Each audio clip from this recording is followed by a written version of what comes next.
Começa agora o Direito Conectado, o podcast do ABFF. Aqui a gente traduz o direito para que ele se conecte de verdade com a sua vida. A aposentadoria costuma ser vista como um momento de colher o que foi construído ao longo da vida. Mas no caso dos servidores públicos, existem decisões ao longo da carreira que impactam diretamente esse futuro. E o mais preocupante, muitos desses erros são silenciosos e só aparecem quando não dá mais tempo de corrigir. Nesse episódio, eu, Tainara Fortunato e Mauro Abidon vamos falar sobre situações reais, riscos que muita gente desconhece e cuidados que fazem toda a diferença lá na frente. Tainara, quais são as maiores dúvidas dos servidores? Então, muitos servidores nos procuram aqui no escritório para entender como vai funcionar a aposentadoria. Depois da reforma da Previdência de 2019, aconteceram muitas mudanças e muitos deles chegam com muitas dúvidas. A gente sabe que cada ente federativo tem uma regra específica, né? A União Federal tem a regra geral, que normalmente é replicada por estados e municípios, mas os estados e municípios podem fazer suas próprias reformas e instituir regras autônomas para cada ente. Então, acho que vale a gente falar mais um pouco aqui da União, né? Porque cada ente federativo tem uma regra diferente. Mas o que eles trazem quando chegam aqui, normalmente, é a vontade ainda, né? Os que entraram no serviço público em datas mais antigas, eles vêm com uma cultura de querer se aposentar com integralidade e paridade. Né? O que significa isso? É se aposentar com a última remuneração do cargo e ter o reajuste de acordo com o reajuste que é concedido aos servidores da ativa. Só que depois da reforma da Previdência, com as novas regras, existe a possibilidade de um servidor que entrou no regime jurídico anterior se aposentar também pela regra da média de contribuições. E muitos deles, é a regra atual. Que é a regra atual. E muitos deles acham que isso não vai ser financeiramente vantajoso, né? Porque você vai pegar todas as remunerações da vida contributiva, fazer uma média e aplicar um percentual. Só que a gente já teve casos aqui no escritório, né? Você deve lembrar, até de uma professora que nos procurou, que ela chegou aqui decidida a entrar com mandado de segurança para fazer valer a regra da integralidade e paridade para o caso dela. E aí eu tentei conversar com ela e explicar que a gente poderia fazer um cálculo, fazer um planejamento para ver como seria essa aposentadoria dela na nova regra. Porque como ela já tinha mais de 40 anos de contribuição, já tinha uma idade avançada também, provavelmente isso daria um percentual maior, porque com a emenda 103 de 2019, foi revogado o dispositivo da Constituição que limitava a aposentadoria à última remuneração do cargo. Então, hoje a pessoa pode receber de aposentadoria mais do que ela ganhava no cargo efetivo se a média ultrapassar. E foi o caso dela. Ela já tinha até pago honorários pra gente do mandado de segurança. E aí, quando a gente viu que esse valor ultrapassaria em R$1.500, o valor que ela recebia, nós a comunicamos e ela optou por desistir, né, da ação judicial e prosseguir com o processo administrativo da aposentadoria compulsória e se aposentou pela média. Outro caso também que aconteceu foi de uma servidora que entrou em coma e o representante legal dela nos procurou porque ela foi aposentada por invalidez. Não sei se você recorda. Lembro. E quando a gente entrou com o processo, a intenção era fazer valer a regra anterior, que era a regra da integralidade e paridade, que ela já possuía direito adquirido, mas como houve esse acidente e ela ficou inválida permanentemente, a União aposentou ela de forma... aposentadoria por invalidez, né? A incluiu lá na regra da aposentadoria por invalidez depois da reforma, que era a regra da média. E, de fato, ela estava recebendo um valor um pouco menor do que ela receberia com integralidade e paridade. Só que o processo demorou alguns anos para se desenrolar, para sair sentença, transitar em julgado. E aí, no final da ação, a gente ganhou a ação. Ela conseguiu ter reconhecido o direito à regra do direito adquirido, que era da integralidade e paridade. Só que quando a gente foi executar os valores, ela já estava recebendo atualmente, pela regra da aposentadoria por invalidez com os reajustes pelo INPC, um valor maior do que ela deveria receber com a integralidade de paridade, porque o reajuste no serviço público estava congelado durante muito tempo e esse valor ficou estagnado, né? O valor da regra nova já tinha ultrapassado o valor do reajuste que ela deveria ter recebido lá atrás. Então, o planejamento previdenciário, ele é uma ferramenta muito importante para se decidir qual a regra de aposentadoria vai trazer o melhor benefício, principalmente na forma financeira para aquele servidor.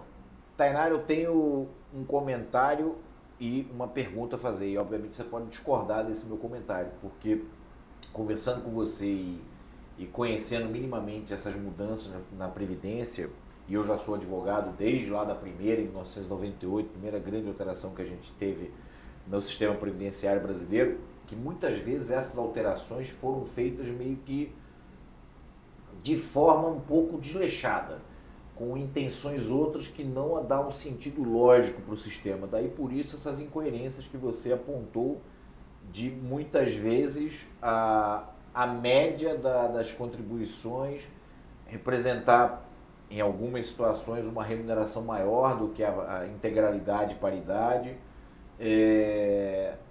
A gente vê uma certa bagunça. Quantas alterações foram no sistema previdenciário que você já desde a última década do século passado? Quantas vezes o sistema previdenciário vai? E o que você tem a nos comentar a respeito dessa necessidade da pessoa saber a sua situação individual? Porque é impressionante, também uma observação minha que você pode discordar, como pode mudar de uma pessoa para outra as regras da aposentadoria pelas características da vida de trabalho que cada um tem, que dificilmente, às vezes, a não ser que a pessoa entre e fique no mesmo cargo, no mesmo até o fim da vida, desde o início até o fim da sua vida funcional, você vai ter alterações importantes, mudanças importantes de uma pessoa para outra. Estou certo nas minhas considerações? O que acontece, Mauro? Desde antigamente, na verdade, o serviço público como funcionava? A aposentadoria, ela era concedida como um benefício por você ter ficado a sua vida inteira prestando serviço público, né? Você não contribuía para a Previdência, por exemplo. Isso começou a acontecer em 1998, né? Então, a aposentadoria ela era um prêmio, assim como a pensão por morte. Por isso que existia antigamente, você pode até falar sobre isso, é uma questão importante, que existe até hoje, mas já tem tido algumas discussões, inclusive no STF, para definir se isso ainda é possível na época atual. Porque o que acontece? Existia o instituto, ainda existe, da cassação de aposentadoria, justamente porque ela era o prêmio que o servidor recebia por ter prestado serviço a vida inteira. Hoje em dia, ele contribui. E se ele está contribuindo, ele está pagando por aquilo. Quando ele comete um ato de improbidade, que é até a área que você atua, né, de direito administrativo e tudo mais, ele pode perder essa aposentadoria se ele tiver aposentado por um ato de improbidade que ele cometeu na ativa. Isso é válido? Isso é justo? Não é? O STF já entendeu que é possível e a gente vai discorrer sobre isso um pouco mais à frente. Mas respondendo a sua pergunta, só para contextualizar, em 98 tivemos mudanças referentes aos servidores através da emenda constitucional, em 2003, em 2005 e agora em 2019. O que a gente vê é que o legislador ele está tentando igualar a situação do servidor público com do trabalhador da iniciativa privada. A tentativa é que nos próximos anos isso já seja igual, porque o serviço público ele tem remunerações muito maiores, né, do que o teto da Previdência, né, do regime geral, que atualmente é um pouco mais de R$8.000. Você vê servidores que ganham aí 20, 30 mil reais, né? Tem o teto constitucional que tem que ser respeitado, mas na maioria dos casos as remunerações são muito maiores. Então, quando você tinha essa integralidade e paridade que eu comentei e você se aposentava com a última remuneração do cargo, você levava aquele valor ali, sei lá, de 20 mil reais o resto da vida. né? Então isso enfraquecia os cofres públicos na medida em que você não tinha uma contraprestação pecuniária da contribuição, né? E aí eles estão tentando, como eu falei, igualar ao regime geral. Hoje em dia, o servidor que entra no serviço público, ele já entra limitado ao teto do INSS e submetido ao regime de previdência complementar. Ou seja, ele escolhe aderir ou não ao plano de previdência para complementar o valor da aposentadoria que vai ser limitado ao teto. Então, Tainara, há uma linha que é essa que você aponta, mesmo essas mudanças feitas por governos diferentes, você acredita então que há pelo menos essa linha de tentar igualar a Previdência Pública com o regime geral da Previdência? Sem dúvida, é esse o objetivo. Aí você me perguntou sobre as diferenças de situações de servidores, né, que trabalham no mesmo local, no mesmo cargo. O que acontece? É uma colcha de retalhos o ordenamento jurídico, né? Você não tem como fazer de uma forma que todo mundo ali fique submetido à mesma norma, porque são fatos geradores diferentes. A pessoa ingressa no serviço público em datas diferentes. E aí acaba que, com essa tentativa de igualar ao regime geral, vão surgindo algumas brechas para as pessoas, né, os servidores que já trabalhavam há muito tempo. Por exemplo, com essa questão agora de tirar a limitação da última remuneração do cargo, e aplicar a média a todo mundo. Em tese, a média sempre vai ser prejudicial. Porque você vai pegar todas as remunerações da vida da pessoa. A pessoa, quando começou a sua vida contributiva, ela tinha remunerações menores. Se isso vai integrar o cálculo, a tendência é que diminua. Só que existem pessoas que ainda não se aposentaram, vão se aposentar pela compulsória, que é atualmente 75 anos, estão trabalhando há mais de 40 anos no serviço público, e quando você faz o cálculo desse percentual, o percentual acaba sendo elevado. Essa servidora que eu mencionei, que desistiu da aposentadoria por integralidade e paridade, ela tinha 120% da média para receber, e isso ultrapassava bastante o valor da última remuneração do cargo.